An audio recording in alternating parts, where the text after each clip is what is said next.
পবিত্র পুকুর পাড়ে সব রং করে রেখেছে, রঙের কালার তো পরিবর্তন আগে করা দরকার।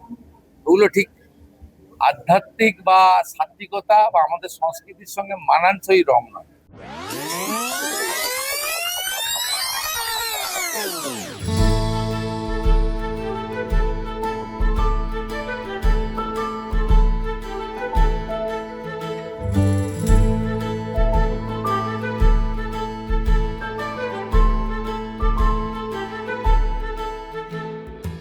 পরিবর্তন মানুষ চেয়েছে, পরিবর্তন হয়েছে। মানুষ রংটাও হয়েছে সুন্দর, দুধপুকুরের সংস্কার হয়েছে। প্রধানমন্ত্রী যদি আসেন আমাদের এখানে করিডর করার ইচ্ছা আছে, করিডর করবেন। হ্যাঁ, তাদের সাথে উন্নয়নমূলক প্রচুর কাজ হয়েছে, ড্রেনেজ ব্যবস্থা, রাস্তাঘাট, ইলেকট্রিসিটি, সমস্ত কিছু। এবং তার সাথে পৌরসভার যে সমস্ত সুইপাররা আছে তারা সমস্ত দিনরাত পরিশ্রম করে কাজ করতে, জলের ব্যবস্থা, সুব্যবস্থা খুব সুন্দর, পরিষেবা খুব সুন্দর।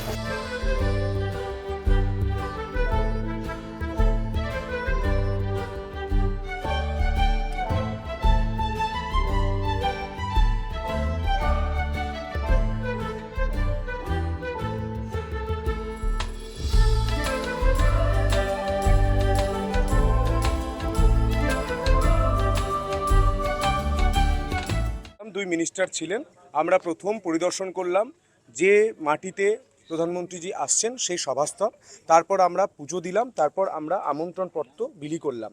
আমরা সৌভাগ্যবান, বিশেষ করে আমি সৌভাগ্যবান যে আমি এমন একটা বিধানসভা থেকে নির্বাচিত হয়েছি, সেই বিধানসভার মাটিতে দাঁড়িয়ে, ঠিক আমরা যেখানটা দাঁড়িয়ে আছি এই মাটিতে দাঁড়িয়ে, এই জায়গায় দাঁড়িয়ে শ্যামাপ্রসাদ মুখার্জিজি তিনি স্বপ্ন দেখেছিলেন যে বাঙালি হিন্দুদের একটা হোমল্যান্ড হবে এবং সেটা ভারতবর্ষের সঙ্গে থাকবে। এই স্বপ্নটার জন্য আমরা পশ্চিমবঙ্গে থাকতে পেরেছি। তাকে ধন্যবাদ জানানোর সৌভাগ্য আমরা এতদিনে পেয়েছি, কারণ আমাদের একটা সরকার এসেছে। এতদিন যে সরকার ছিল, কংগ্রেস, সিপিএম, তৃণমূল, কেউ এটা ভাবেনি, কারোর মানসিকতা এটা আসেনি, বেইমানি করা হয়েছে এতদিন ধরে।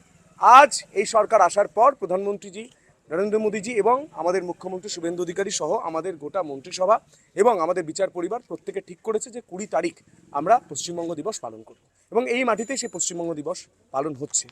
এবং আমরা এই আমন্ত্রণপত্র দিয়ে প্রত্যেককে আমন্ত্রণ জানাচ্ছি, 20 তারিখ আসুন। এটা গৌরবের দিন যে আপনি ভারতবর্ষে আছেন, সেটা শ্যামাপ্রসাদ মুখার্জিজির কাজের জন্য আপনি সৌভাগ্যবান, আপনি অনুষ্ঠানে যোগ দিন।